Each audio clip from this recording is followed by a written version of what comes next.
Okay, so ये third transition series as I just told you कि starting from lanthanum basically belongs to the f block, पर उसको first member of this series इसलिए लिया जाता है क्योंकि इसमें एफ में number of electron over here that is equal to 0. So third transition series में हम 5d भर रहे हैं, 4f भर रहे हैं. फर्स्ट मेंबर में 4 जो लैंथेनम है उसके बाद 57 से लेके 72 तक हम पहले एफ ब्लॉक के 14 एलिमेंट्स भरेंगे जो लैंथेनम से शुरू होते हैं और कहाँ जाके खत्म होते हैं, ल्यूटिटियम पे. ठीक है, वहां जाके ये खत्म होंगे. फिर हैफनियम से हम इन ट्रू सेंस मर्करी तक पूरे के पूरे डी ब्लॉक भरना शुरू करते हैं. लैंथेनम को भी हम डी ब्लॉक में एक रीजन हमने दे दिया कि 4f 0 है, इसलिए हम डी ब्लॉक में इसको कंसिडर कर रहे हैं. सेकेंडली इसमें डी के पास 1 है. ठीक है, सो हमने पढ़ा था डी की क्या कहते हैं डेफिनेशन कि incomplete D orbitals in its elemental और इट्स आयनिक स्टेट. सो ये एलिमेंटल स्टेट में इनकम्प्लीट डी ऑर्बिटल्स शो कर रहा है, इसलिए इसको अंडर डी ब्लॉक भी पढ़ते हैं. ओके, फिर यहां से यहां 14 वो भर दिए. फिर hafnium 72 with this electronic configuration keep filling up the d block. 6s you can see यहाँ पे 6s1 है, anomalous electronic configuration. यहाँ पे 6s1 है, anomalous electronic configuration. जो फोर्थ ट्रांजिशन सीरीज है उसमें हम 6d को भरते हैं और 5f को भरते हैं. the first member being actinium. तो अगर हम जनरल इलेक्ट्रॉनिक कॉन्फ़िगरेशन एक्टिनियम की देखें तो जो नोबल गैस हम इस पे भरेंगे that is going to be radon. ठीक है, 5f0 61 7s2. This is the electronic configuration. Second जो member है that is rutherfordium with the symbol RF. rutherfordium और 104 है इसका atomic number. In this case हम पूरा का पूरा 5f14 फिल करते हैं.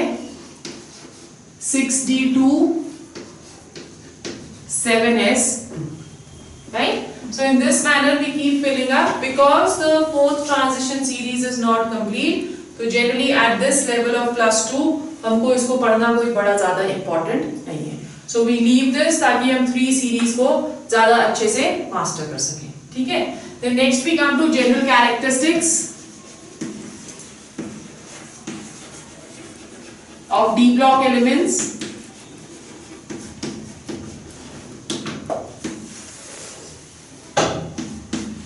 The first characteristic of d block element is that all transition elements are typically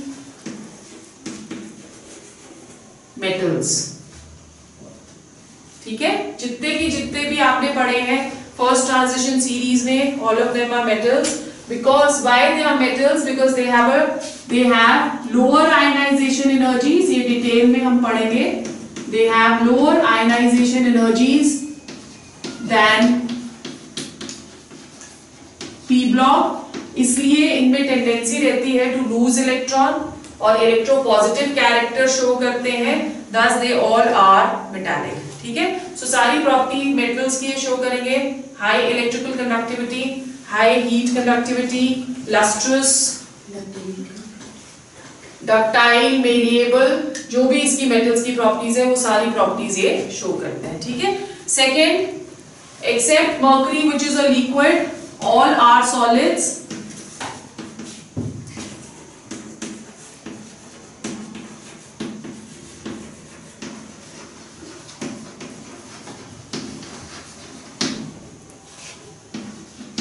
Mercury is a liquid. Why? Because इसमें weak metal bonding होती है.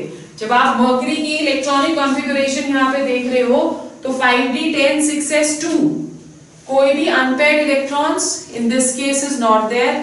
अगर अनपेयर्ड इलेक्ट्रॉन नहीं होगा तो एक मर्करी का सैंपल का मतलब सिर्फ एक मर्करी का एटम नहीं होता है, उसके पास न्यूमरस मर्करी के एटम्स होते हैं.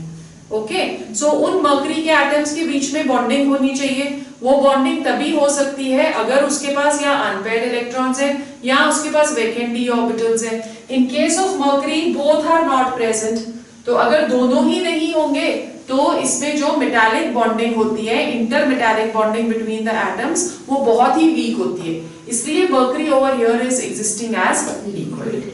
ठीक है, whereas ये सेम कैटेगरी हम लोग जिंक और कैडमियम में भी देखते हैं, पर जिंक और कैडमियम सॉलिड्स हैं, although they are very very soft solids. तो we will do the reason कि व्हाई जिंक और कैडमियम जो है वो सॉलिड की तरह बिहेव करते हैं, whereas मर्करी लिक्विड की तरह बिहेव करते हैं। इन द नेक्स्ट जो आपका टॉपिक आएगा उसमें हम लोग इसको डिस्कस करेंगे। Third, they have high melting and boiling points.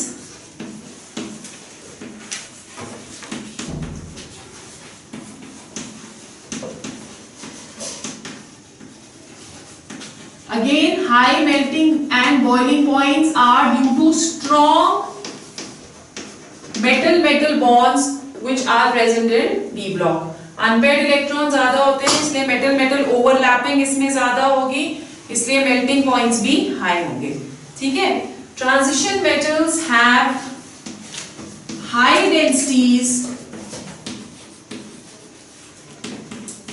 as compared to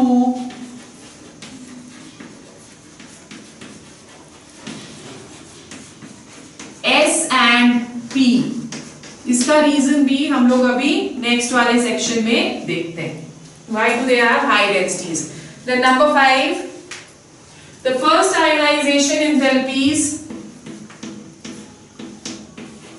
of, ये मैंने ऊपर लिखा है, D block is higher than S block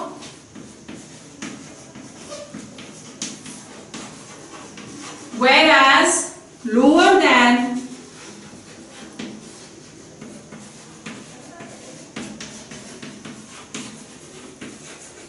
P block।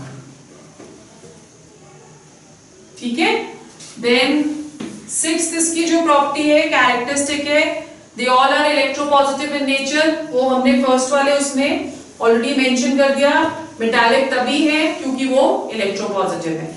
ठीक है, next point, most of them are colored compounds. The reason of colored compounds is DD transitions। ये भी हम लोग आगे पढ़ेंगे। हर एक जो भी आप यहाँ पे लिख रहे हो, इन सब की हमने रीजंस जो है वो प्रॉपर्टीज में पढ़नी है। तो इसमें DD ट्रांजिशंस होते हैं जिसकी वजह से ये कलर्ड होते हैं, क्योंकि empty d ऑर्बिटल्स है तो एक इलेक्ट्रॉन इजिली हायर उस पे ऑर्बिटल पे जो है वो जा सकता है। बेसिकली जो डी ब्लॉक के ऑर्बिटल्स हैं वो सारे के सारे एक ही एनर्जी लेवल पे हैं, यही पढ़ा है हमने। और जो एक एनर्जी लेवल पे होते हैं उसको हम क्या बुलाते हैं? Degenerate orbitals. तो डी के पास जो पांचों ऑर्बिटल्स हैं, dxy, dyz, dxz, dx² - y², dz², पांचों ऑर्बिटल सेम एनर्जी पे है। This is what we have studied. But जब हम लोग इसमें स्प्लिटिंग पढ़ेंगे कोऑर्डिनेट केमिस्ट्री में, तो हम उसमें देखते हैं कि डी ऑर्बिटल्स जो है वो स्प्लिट हो जाते हैं इनटू 2 डिफरेंट एनर्जी लेवल्स, जिसको हम लोग क्रिस्टल फील्ड स्प्लिटिंग बुलाते हैं। तो जब वो क्रिस्टल फील्ड स्प्लिटिंग बुलाएंगे तो उसमें जब ऑर्बिटल्स की स्प्लिटिंग होती है तो 3 orbitals, that is dxy, dyz and dxz, वो लोअर एनर्जी लेवल पे रह जाते हैं, और 2 orbitals, that is dx² - y² और dz² हायर एनर्जी लेवल पे चले जाते हैं। तो जब लोअर एनर्जी से इलेक्ट्रॉन हायर एनर्जी पे जंप करता है, इसको हम dd ट्रांजिशंस बुलाते हैं। ठीक है, so that detail again we are going to do in the coming section. 7th property इसकी लिखो, डी ब्लॉक की, they have good tendency to form complexes. Coordinate complexes सारे इसी के बनते हैं, हमने पढ़ना है नेक्स्ट चैप्टर में।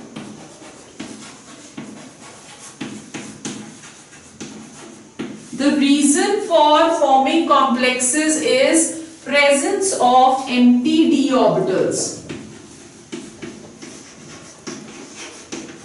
empty d orbitals की वजह से मतलब कि इनके पास खाली रूम पड़े हैं और ये इनकमिंग गैस को बहुत अच्छे से वेलकम कर देते हैं। तो क्योंकि वो उनको वेलकम करते हैं इनकमिंग इलेक्ट्रॉन्स को या इनकमिंग गैस को, तो वो इजिली उनके साथ फ्रेंडशिप कर लेते हैं और उन फ्रेंडशिप को हम लोग क्या बुला रहे हैं साइंटिफिक टर्म में कॉम्प्लेक्सेस। ठीक है, so this also we will do later. Then they exhibit several oxidation states. Variable oxidation states होती है उसकी, जैसे फॉर एग्जांपल Fe +2+3, निकल +2+3, क्रोमियम +2+3+6, ठीक है, मैंगनीज +2+4+7। सो बहुत ज्यादा ऑक्सीडेशन स्टेट्स ये शो करते हैं और हाईएस्ट ऑक्सीडेशन स्टेट जो है that is shown by osmium. Osmium +8 की ऑक्सीडेशन स्टेट शो करता है। ठीक है, सेवरल ऑक्सीडेशन स्टेट का रीजन भी क्या है कि इनके पास वेकेंट डी ऑर्बिटल्स हैं, इसलिए ये वेरिएबल ऑक्सीडेशन स्टेट्स जो है वो शो करते हैं। Then ninth again very important characteristic is there paramagnetic behaviour.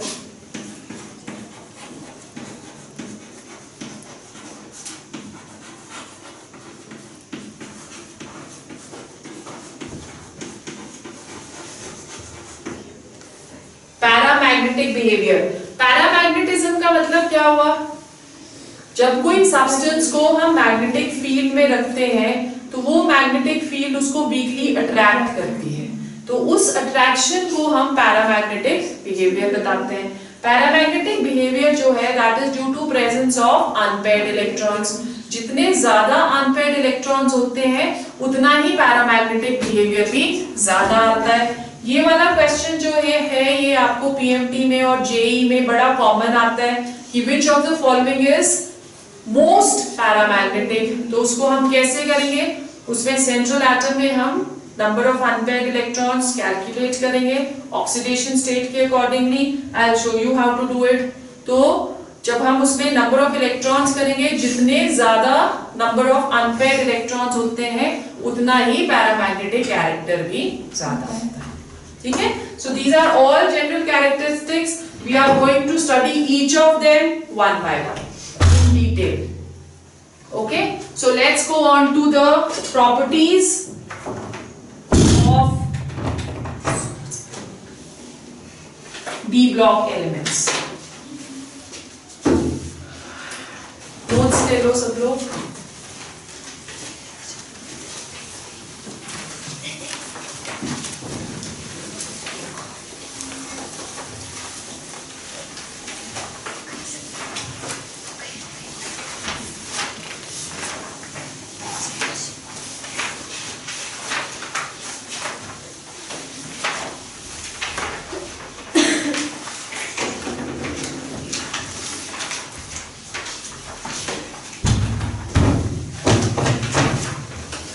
मिल गए सबको नोट्स?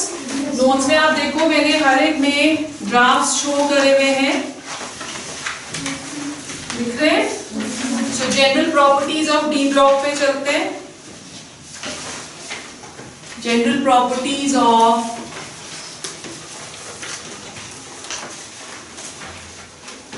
इसमें बहुत छोटे छोटे रीजनिंग क्वेश्चंस हर सेक्शन में से आएंगे which has been given to you by points in your notes. So आपने उनको देखना है, चेक करना है, कुछ जो मिस हो गए that I will explain over here. Okay? General properties of D block में first जो हम प्रॉपर्टी करेंगे that is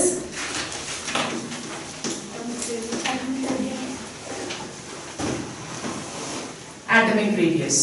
ठीक है? अब जब हम atomic radius को डिफाइन करते हैं तो atomic radius क्या होता है?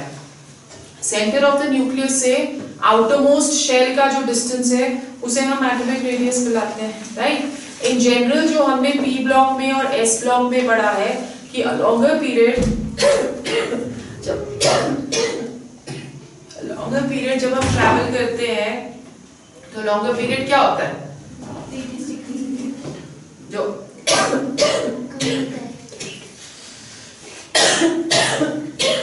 एटॉमिक रेडियस है वो डिक्रीज करता है। क्यों एटॉमिक रेडियस डिक्रीज कर रहा है? बिकॉज न्यूक्लियर चार्ज 1 यूनिट से बढ़ता चला जाता है। तो जो डी ब्लॉक है वो सेंटर ऑफ एस और पी के बीच में है, तो एस का जो एटॉमिक रेडियस होगा वो क्या होगा? ज्यादा। और पी का एटॉमिक रेडियस क्या होना चाहिए? कम। तो जब हमने शुरू किया था डी ब्लॉक, मैंने आपको बोला था कि दो तरह से हमने इसकी प्रॉपर्टीज की वेरिएशन पढ़नी है।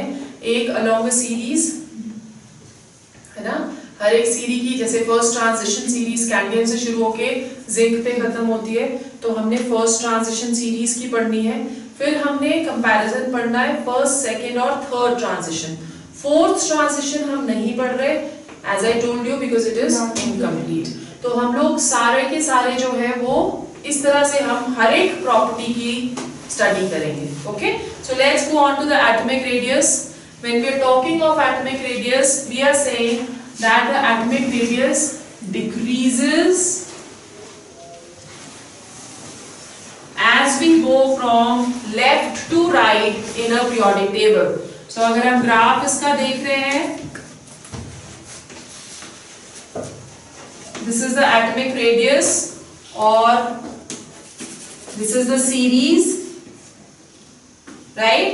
So series में first transition series आप देखो डिक्रीज करता चला जा रहा है,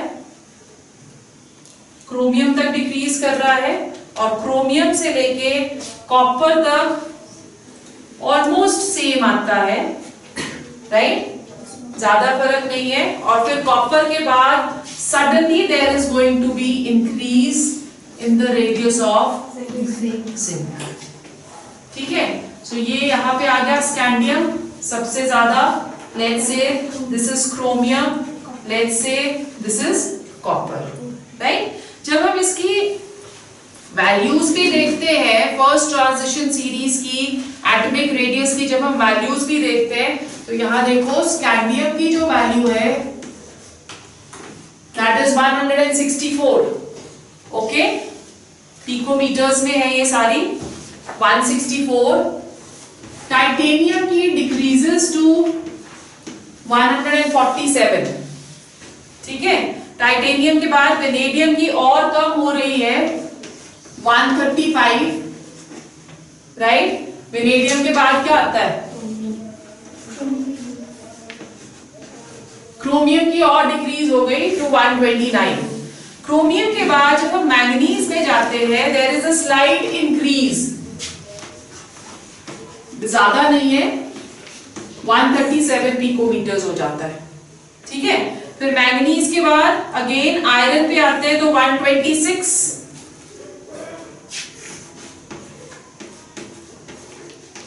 cobalt almost the same as iron 125, फिर उसके बाद निकल का 125 है,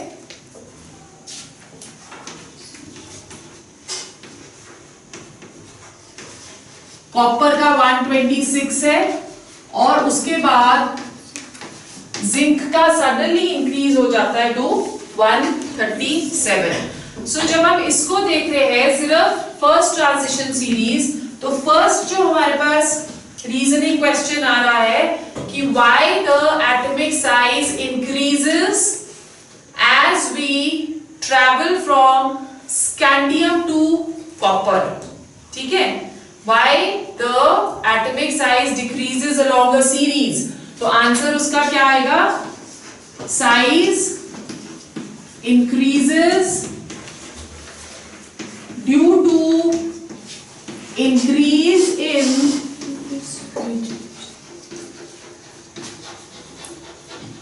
nuclear charge by 1 unit as we travel from left to right. ठीक है। सेकेंड क्वेश्चन आ गया कि अगर इंक्रीज कर रहा है न्यूक्लियर चार्ज, तो वो क्रोमियम से मैंगनीज भी इंक्रीज कर रहा है, मैंगनीज से आयरन भी इंक्रीज कर रहा है, तो फिर क्यों इसका जो ये बीच का क्रोमियम से लेके कॉपर तक ऑलमोस्ट एटॉमिक साइज क्यों सेम आता है?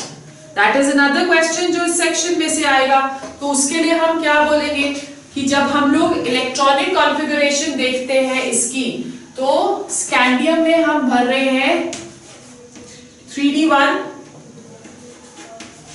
2, 3, 4, 5,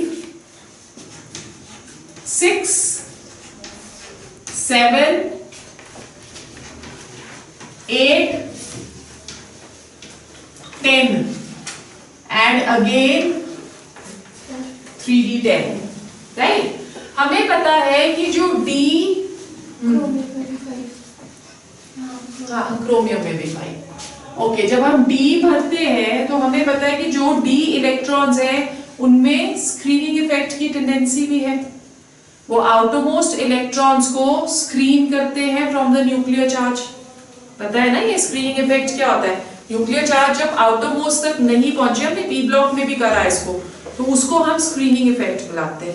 जैसे जैसे डी इलेक्ट्रॉन्स बढ़ते चले जाएंगे, जब डी इलेक्ट्रॉन्स कम है तब स्क्रीनिंग इफेक्ट नहीं है। जैसे जैसे डी इलेक्ट्रॉन्स बढ़ते चले जाएंगे स्क्रीनिंग इफेक्ट बढ़ता चला जाएगा। तो स्क्रीनिंग इफेक्ट क्या करेगा? अगर सपोज हमारे पास से दिस इज द न्यूक्लियस, ये हमारे पास इलेक्ट्रॉन है, अंदर इलेक्ट्रॉन्स बढ़ते चले जा रहे हैं, तो वो न्यूक्लियर चार्ज को इस आउटर मोस्ट तक नहीं पहुंचने देंगे। अगर ये नहीं पहुंचने देंगे तो अट्रैक्शन न्यूक्लियर चार्ज की कम हो जानी चाहिए, साइज बढ़ना चाहिए ना साइज, पर न्यूक्लियर चार्ज भी इंक्रीज हो रहा है। तो दोनों जो इफेक्ट्स है वो एक दूसरे को कैंसिल कर देते हैं।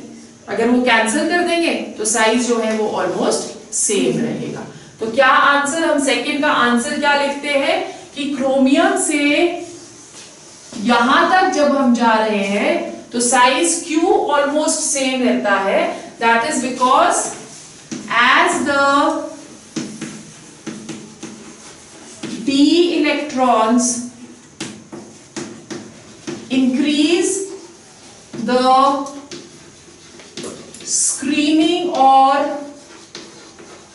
shielding effect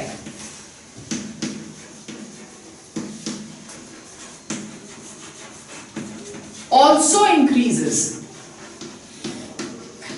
which balances the increasing nuclear charge.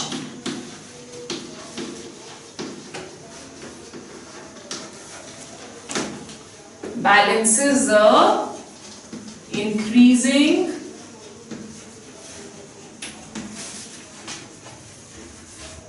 nuclear charge, therefore size remains almost same. ठीक है। थर्ड क्वेश्चन इसमें से क्या आ गया कि फिर सडनली जिंक का साइज क्यों इंक्रीज हो रहा है? क्योंकि हम देख रहे हैं यहाँ पे ग्राफ में कि कॉपर का साइज एकदम सेम चला है, जिंक पे साइज एकदम इंक्रीज हो रहा है।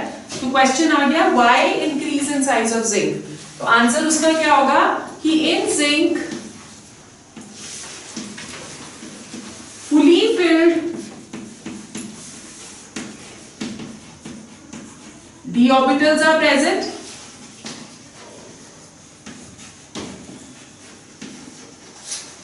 इलेक्ट्रॉन्स प्रेजेंट है उसमें।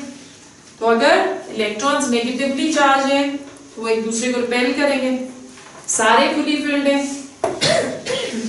जब वो रिपेल करते हैं तो वो इलेक्ट्रॉन क्लाउड को एक्सपैंड कर देते हैं, उसकी वजह से साइज जिंक में इंक्रीज हो जाएगा।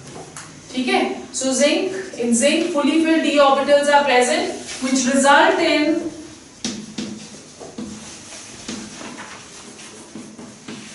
repulsion and therefore expansion of electron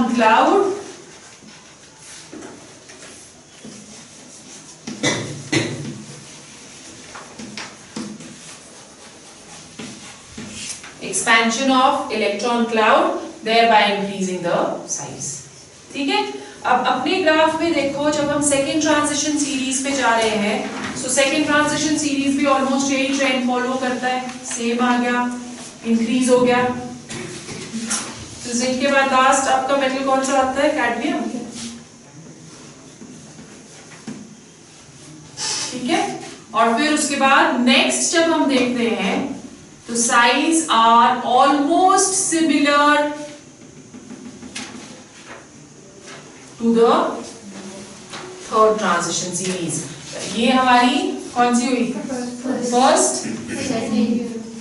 second, third, right?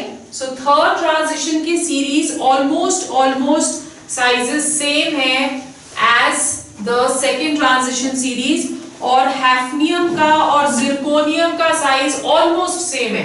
Hafnium का साइज जो है, हैफनियम फर्स्ट कौन सा मेंबर हुआ? Second, lanthanum, hafnium. So hafnium जो है उसका साइज 158 पिकोमीटर है, whereas zirconium का साइज 160 पिकोमीटर है. So there is hardly any difference. Okay. So now the question comes, ये तो है कि atomic radius फर्स्ट और सेकेंड में there is a lot of difference. ज्यादा होगा इसका atomic radius क्योंकि introduction of a new principal shell is taking place. But second और थर्ड का क्यों सेम है? So फोर्थ जो इसमें क्वेश्चन आ जाता है, the similar sizes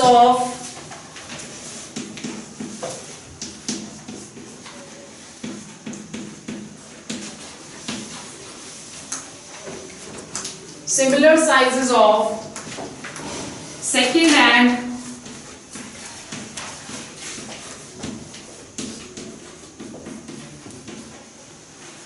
third transition series is because of lanthanoid contraction.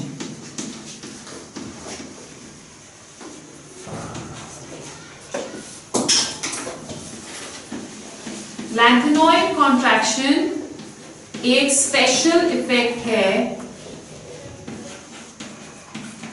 अब हमें पता है कि जब हम थर्ड ट्रांजिशन सीरीज पढ़ रहे हैं तो हमने अभी किया था कि हम लैंथेनम से हैफनियम तक पहले एफ ब्लॉक पढ़ते हैं. ओके, एफ ब्लॉक का जो स्क्रीनिंग इफेक्ट है that is going to be lesser than d block. ठीक है, तो वो आउटरमोस्ट इलेक्ट्रॉन्स को बहुत ज्यादा स्क्रीन नहीं करते. न्यूक्लियर चार्ज बढ़ता चला जा रहा है. न्यूक्लियर चार्ज बढ़ेगा तो क्या होगा? न्यूक्लियर चार्ज तो दोनों तरह बढ़ता है ना, चाहे आप डाउन द ग्रुप जा रहे हो चाहे आप लॉन्ग सीरीज जा रहे हो, न्यूक्लियर चार्ज बढ़ेगा ही, बाय 1 यूनिट बढ़ता चला जाता है. तो एफ ब्लॉक जो है वो बाहर वाले इलेक्ट्रॉन्स को बहुत कस के नहीं पकड़ पाता due to its low screening effect. तो इसलिए लैंथेनॉइड कॉन्ट्रैक्शन की वजह से साइज जो है वो डिक्रीज होता चला जाएगा. 1 मार्क का क्वेश्चन आपको आता है, इसको हमने और डिटेल में करना है जब हम एफ ब्लॉक पढ़ेंगे. ठीक है, क्लियर हो गया?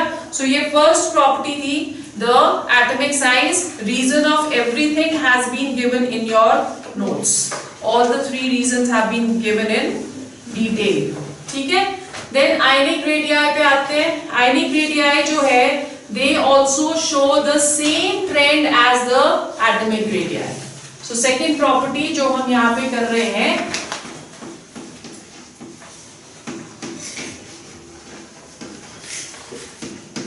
सेम ट्रेंड, डिक्रीज होता रहेगा, फिर उसके बाद स्टेबल हो जाएगा, उसके बाद इंक्रीज हो जाएगा. राइट? अच्छा, एक चीज याद रखनी है, अकॉर्डिंग टू पजान रूल्स, अगर हम सपोज कंपेयर कर रहे हैं ionic radii of Fe2 positive and Fe3 positive, जिसके पास ज्यादा चार्ज होता है उसका साइज छोटा होता है according to Fajans rules. Effective nuclear charge जो है वो इंक्रीज हो जाएगा ना. कैटायन का हमने पढ़ा हुआ है +1 में कि कैटायन का जो साइज होता है वो छोटा होता है as compare to the respective atom, क्योंकि इफेक्टिव न्यूक्लियर चार्ज है वो बढ़ जाता है. जब ज्यादा इलेक्ट्रॉन्स निकलने लगेंगे तो इफेक्टिव न्यूक्लियर चार्ज और बढ़ जाएगा. तो more the positive charge, smaller is going to be the radius. So Fe2 positive और Fe3 पॉजिटिव में Fe2 पॉजिटिव का रेडियस जो है वो बड़ा होगा.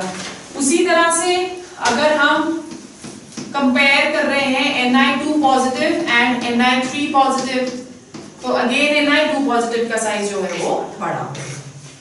This is ferrous, this is ferric, this is nickelous, this is nickelic, nickelic. ठीक है, बड़े वाला इक होता है और छोटे वाला क्या होता है? That is us. Right? So ये आ गया हमारा first property, that is atomic radius. Then let's go on to the second property, metallic character and enthalpy of atomization. Okay,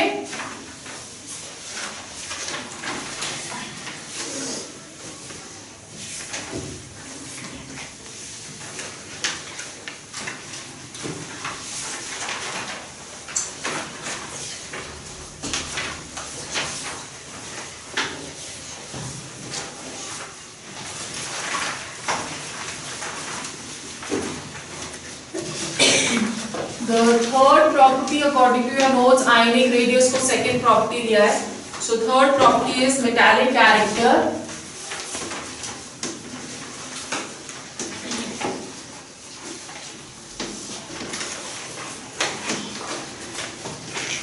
And enthalpy of atomization.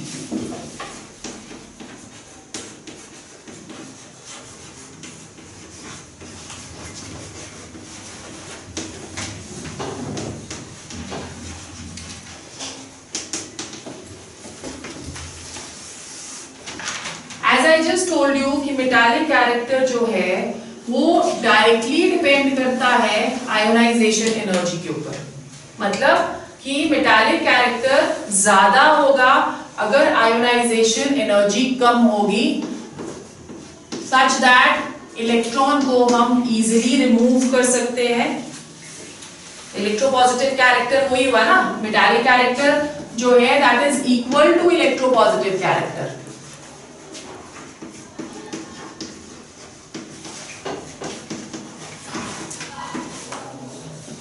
Okay, so electropositive character हो गया metallic character. मतलब कि अगर ionisation energy कम होगी तो metallic character ज्यादा होगा, और जो डी ब्लॉक है उसकी आयोनाइजेशन एनर्जी कम है एज कंपेयर टू किसके अभी बढ़ा था, as compare to p block. S से ज्यादा और पी से कम. ठीक है, therefore they all behave as metals. So first point what we can write over here is that all transition elements are metals.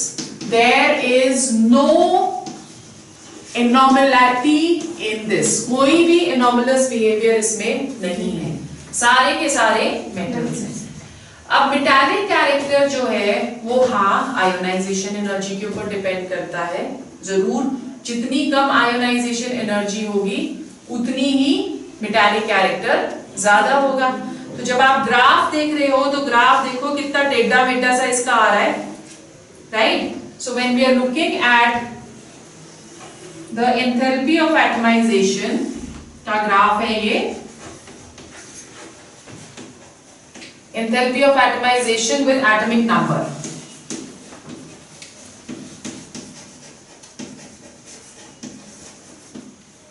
ठीक है, so first transition series increase करती चली जा रही है, 3 एलिमेंट्स की इंक्रीज कर रही है.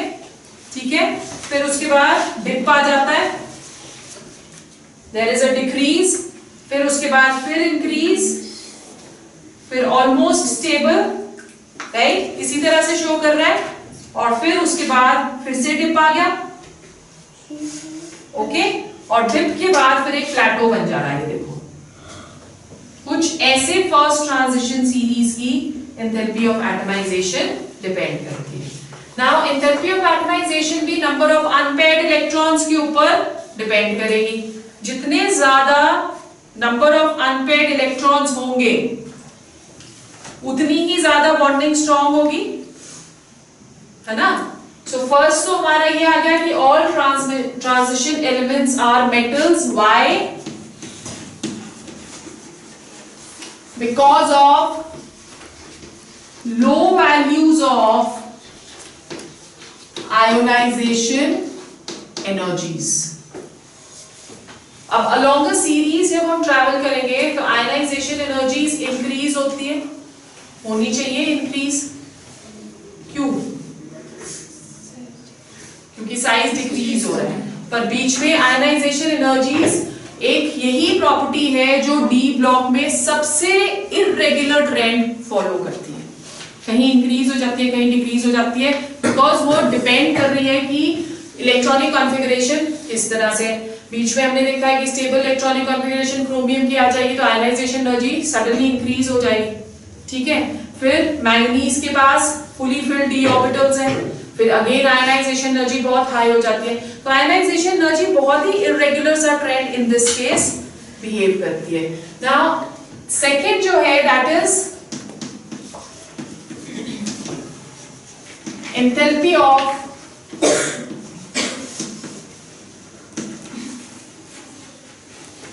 Atomisation. Okay, enthalpy of atomization जो है वो डिपेंड करती है किसके ऊपर?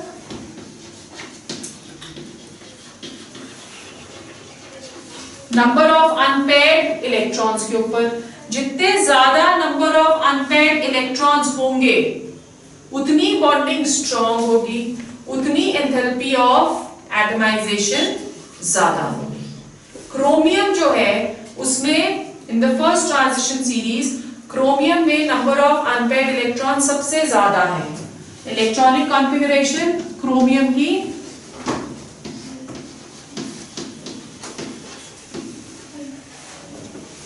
4s1 3d5 6 अनपेयर्ड इलेक्ट्रॉन्स हो गए, तो इसलिए इसकी एंथैल्पी ऑफ एटमाइजेशन सबसे ज्यादा, बॉन्डिंग सबसे strong, hardest metal in the first transition series. उसी तरह से टंगस्टन में जब हम जाते हैं in the third transition series, so we say that chromium, molybdenum and tungsten,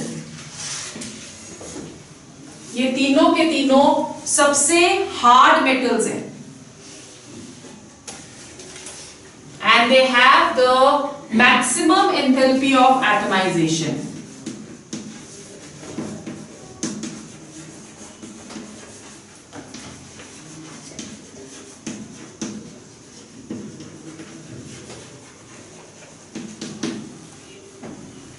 ठीक है, they have the maximum enthalpy of atomization. On the other hand, zinc, mercury and cadmium, fully filled electronic configurations, they are the soft metals. In fact, mercury exists as a liquid at room temperature, and all these three they have the lowest enthalpy of atomization.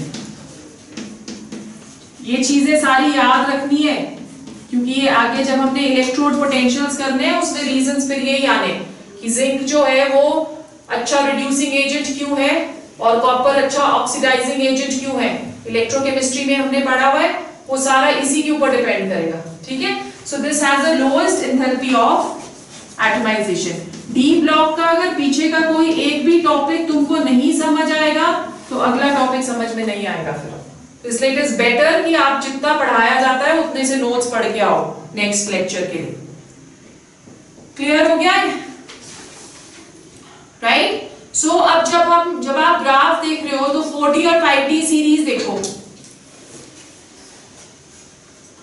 4D और 5D series they have higher enthalpy of atomisation.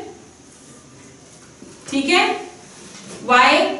Because इनमें metal metal bonding is strong.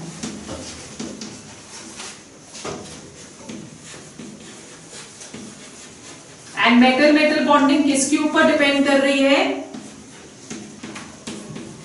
It is depending upon the number of unpaired electrons. जितने ज्यादा unpaired electrons होंगे, greater is the strength of these bonds. Greater the number of unpaired electrons, greater is the number of bonds, and therefore greater is the strength, और अगर greater strength तो greater enthalpy of atomization. ठीक है, is it clear? और जितनी ज्यादा metallic strength होगी उतना ही hard substance होगा। So ये सारे interlinked है। क्या बोल रहे हैं हम?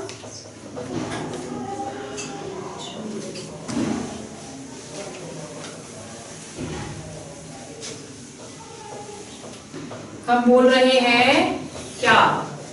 Greater unpaired electrons,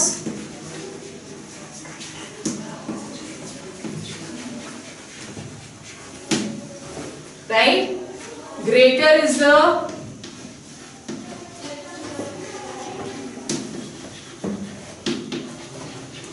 metal metal overlap,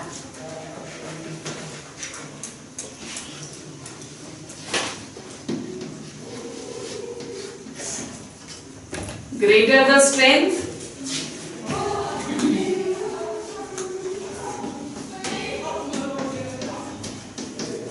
right? और अगर स्ट्रेंथ ज्यादा है तो greater the enthalpy of atomisation.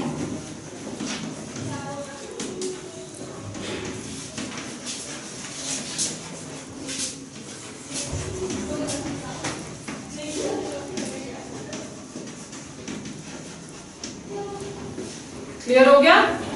सो आज हम यहीं पे करते हैं, 2 टॉपिक्स रह गए मेरे।